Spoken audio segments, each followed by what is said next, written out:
Nazdar. Mnoho lidí se nás ptalo, jestli hoří hovno. My jsme na tuhle otázku nedokázali odpovědět. Proto jsme se vydali do terénu a našli jsme tohle.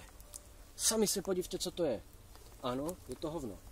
Já jsem si přivolal tady šikovného asistenta Michela, který mě bude asistovat tady s tímhle experimentem. Tak Micheli, zapal mi to.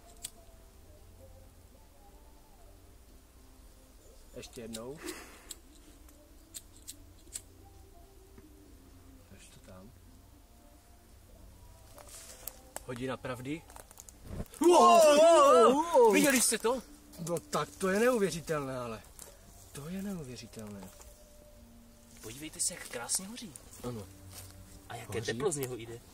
Ano, opravdu, vydává teplo. Mějte tady sebou špekáček, hned bych si ho na tom udělal.